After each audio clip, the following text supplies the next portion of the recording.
Coming up on today's show. Say what you mean and mean what you say.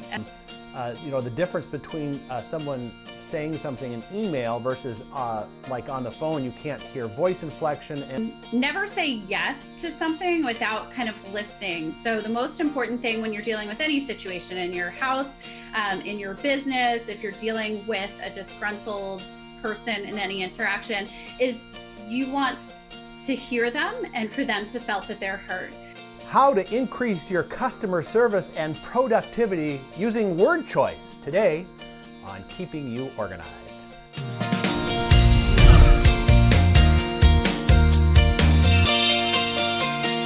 Well, hello and welcome to Keeping You Organized. You know, the words we say have a lot of power and a lot of meaning. And if you're in any kind of customer service, and customer service is really kind of a broad area, what you say really matters. And we're going to talk a little bit about that today with a brand new podcast guest, Laura Kavinsky from cruxorganizing.com. Laura, welcome to Keeping You Organized. Thank you for having me here, John. I'm excited to be here. Great. And you're located out, I think, on the East Coast in the Maryland area. Is that correct? I am, but I work virtually with clients and I also travel for clients as well. Awesome. All right. Well, let's get into this. This is an interesting subject because I think, first of all, let's just talk about customer service because almost everybody's in customer service in an organization, wouldn't you say? So let's kind of frame how we're talking about this. Sure. So definitely in the business setting, but additionally in the home setting as well. You're in customer service.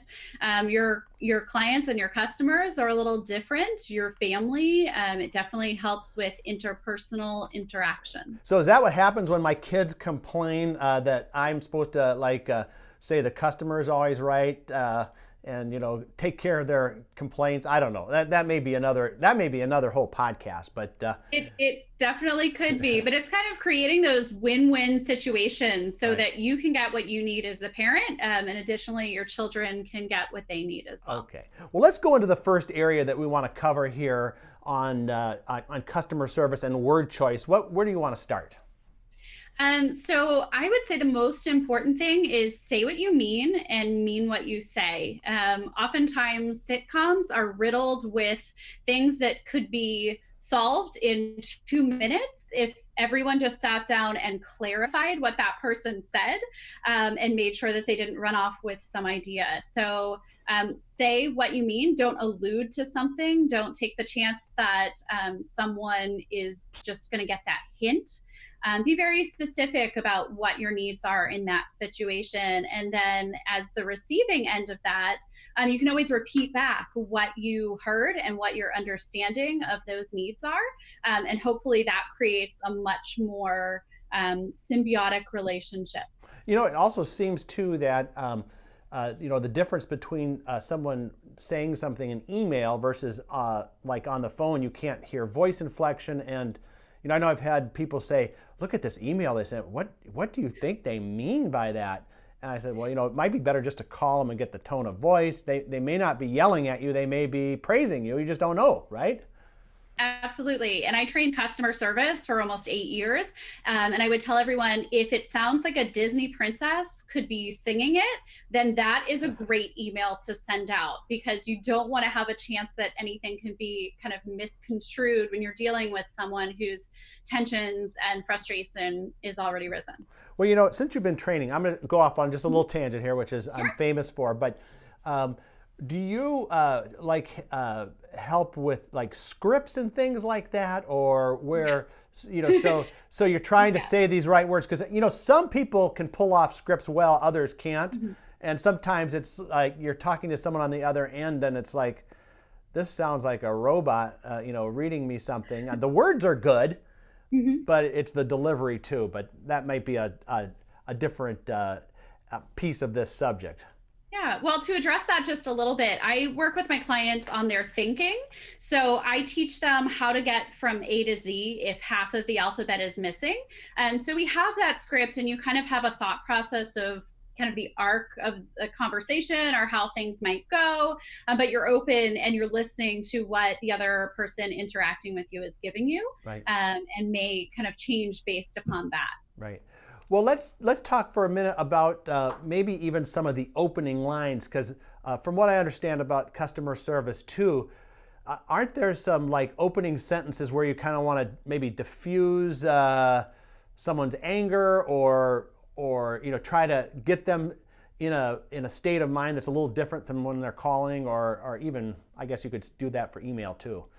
Absolutely. So never say yes to something without kind of listening. So the most important thing when you're dealing with any situation in your house, in your business, if you're dealing with a disgruntled person in any interaction, is you want to hear them and for them to felt that they're heard. So when someone says, can you do me a favor, or can you take care of this?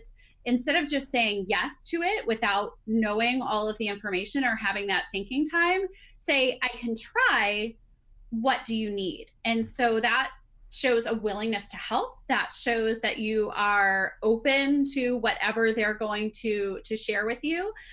From a time management perspective, you might not be the best person to help with that. So that gives you a chance to think through it and perhaps delegate it to someone else and say, no, I'm not that person for you, but let me get you to the person that can assist you. Yeah, let's talk about maybe some bullet points or criteria to make sure you're saying what you mean. Do you have like some overarching concepts like that?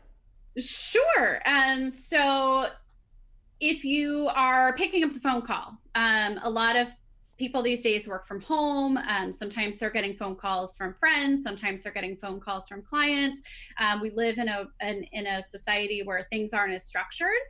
So when you're getting that phone call in, to be protective of your time and to also give good service to the person who's calling in, you don't want that call that says, hey, I can't talk right now. What's up? First off, you're sending mixed messages because you have told them clearly that you are not available, but then also you've given them an invitation to speak to you, right? So we've kind of set a little bit of confusion in that person's head. So if you can clearly state what you have and the parameters around your time, I'm a fan of saying something like, hi, I have 5 minutes before my next conference call. Is this something that can be handled in that time, or do we need to set up a longer time? Again, that shows that person that you are open and willing to help them, but you have set that parameter around your time and your productivity. Okay, here's a situation that just happened to me this weekend. I was at the rental store, and I was going in to pick up something I'd already, they had me in the system and everything. And while he's kind of, clicking on the computer, he gets a call, and, he answers, rental store, can you hold? And then, they must say yes. And then he puts on, is that a good technique, or should he have given some parameters to that caller, or? I would, in my context, I have always said, I'm just finishing up, and giving them a reasonable expectation of how long they'll be on hold. I think we've all spent that time. Thankful for speakerphone, because you can walk away and do other things if you've ever been on one of those long hold times. But to say, I'm just finishing up with the customer, are you able to hold 1 moment or 1 minute, or perhaps pausing with you, the customer in front, and then getting someone else to assist with that interaction as well. Okay, well that's great. I think that's an excellent. It's just kind of adding a couple layers onto what we maybe normally think we should do, but I think those are good layers. And it additionally alleviates the stress that person handling that interaction has, because they have set the expectation with the caller. They have perhaps asked for help, and then they've set that expectation with you, the customer, right in front of them, that they are going to address your needs and they're not going to be pulled away from this interaction. Okay, well, listen, we are going to take a little break here, but when we come back, because we're talking about productivity as it relates to doing customer service and using the right words, I want to touch on some things about boundaries, because I know a lot of times if you don't put good boundaries around things, there can be problems. So we'll talk about that in a minute. We're with Laura Kavinsky from Crux Organizing, and we'll be right back. Stock up on your favorite organizing products now at myorganize.life. This is the perfect time of year to equip your office with file folders, expanding files, project organizers, and more. And introducing our new bright white folder line that coordinates with any office decor. It's easy, shop online, and it's delivered right to your office. Stock up now on your favorites with everything you need at myorganized.life. That's myorganized.life. myorganized.life. We're back now on Keeping You Organized, talking about doing good customer service by using the right words and at the same time increasing your productivity. I mean, they're kind of all interrelated. And we have Laura Kavinsky on with us from Crux Organizing. Laura, before the break, the last part we talked about, say what you mean and mean what you say. But a lot of times in the real world of customer service and productivity in general, we have interruptions and we have things that cause us to maybe not do exactly what we should be doing. So what are your general thoughts on like putting boundaries around things? So boundaries are hard. Boundaries are hard in every aspect of our life. It's exceptionally hard when you're dealing with something that's intangible. Someone can't see that you are in a hyper focus. Someone can't see that you are on a deadline. And just sharing that information in a positive way can help you to achieve your goals. Oftentimes in businesses or households, we see that a door is shut, and immediately the person on the other side of that door thinks that it's something that they might have negatively done or something like that, right? So giving information, I'm a huge fan of using just a little communication board. I hope that's coming through okay. Oh, it looks great, yeah. On the video. So mine is actually fully laminated, but this is just slightly laminated with some packaging tape. So it's easy to recreate at home. And I just used a dry erase marker. So it says extreme focus in progress. So I've told them exactly what is happening. And I've told them when. All needs can be addressed after 12 p.m.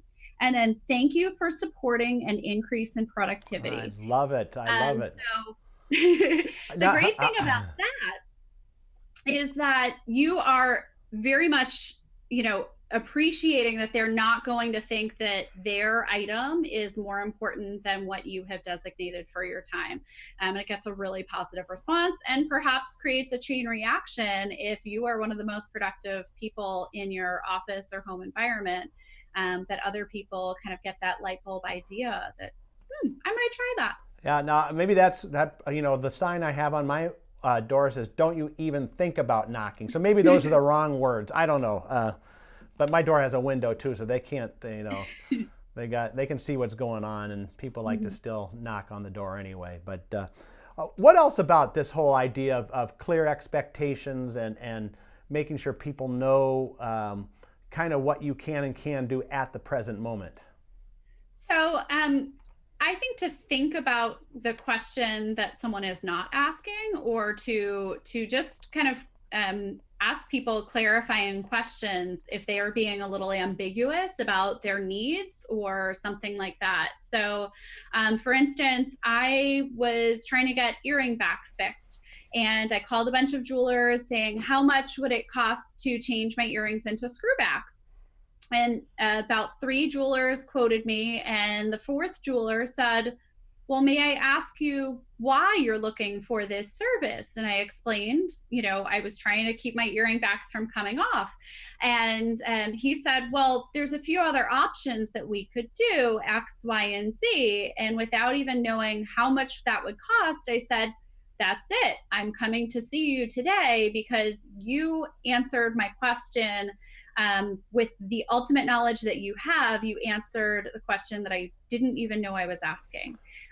So, with the knowledge if someone's coming to you, you probably have more information than they have. So to kind of clarify and teach them the question that they need to be asking going forward. Yeah, wouldn't you say that the majority of maybe misunderstanding or not is the lack of good information or a complete information? 100%. 100%. My boyfriend asked me one time, how important is this brunch that you need me to go to on Saturday? And I, immediately had feelings of hurt and wondering if he, was trying to get out of this brunch. And it turned out that he, was not interested in picking up an emergency shift on the Saturday. So he needed me to have these feelings of, this is important, and I would be disappointing my girlfriend if I don't go to this. And I said, honey, if you don't want to work, that's okay. Just tell me what you need. Don't try to, do this kind of back end approach, if that makes sense. Oh, that makes total sense. So anything else on boundaries, or as we kind of wrap up here, just other word choices or rules kind of to follow, or maybe other little tools that you use? So I love these little auto responses on my phone when a call comes in and I'm not able to attend to it. So I don't know if you can see that, but it says, and you can set these up in your settings on an iPhone. I'm not an Android user, but I'm sure they have something similar. So it says, on a call, everything okay? So that way it's, if one of my family members is calling, I know whether it's important or just trying to touch base. I also have call you back in 5, just finishing up on the other line, and then can't answer, can you test? So if I've been playing phone tag with someone, I need information from them, and then we can just kind of resolve whatever we needed without a long phone call. Oh, those are great ideas. Yeah, of course, we'll have to, maybe we'll find an article online on how to do this on the phones and link to that as well, because I think that is something where also if you're trying to get a hold of somebody and they're not answering, then you start worrying about them, or and maybe they can't answer, maybe they could only text, or so those things I think are very helpful. And I get that a lot, where I've maybe missed 5 phone calls in a row from someone, and it's not them, it's me and my availability and just our inability to line up our schedules. But I want to make sure that they feel heard and cared about, because they do. And so those have been a great thing to mitigate that possible hurt or misunderstanding. Awesome. Well, listen, can we hear about your business a little bit? Tell people how they can get a hold of you and what kinds of services you offer. Sure. So my business is Crux Organizing. I'm based out of Maryland, but I travel actually all over the world for clients, and do work virtually as well. Physical hands-on organizing, I will travel if the client would like me. I've been on every coast, and I work with clients to build the tracks to run the train. So that's setting up systems, creating new habits, and streamlining efficiencies within their homes or businesses. Awesome. And your website again? cruxorganizing.com. Well, that is awesome. And so now when someone calls you, hopefully you'll use the right words with them and you'll have a good conversation, because this is one of your wheelhouse things. But well, Laura, thanks for your first podcast here. We appreciate it. I'm sure we'll have you back again another time. Thank you, John. It's been a pleasure. Great. All right. Well, there you have it, folks. Now just be conscious of using the right words, especially if you're in a customer service situation. It will make you more productive, because that's, good communication, clarity, good information, all makes it work together. And then a clear command to you now is to come back next time on Keeping You Organized.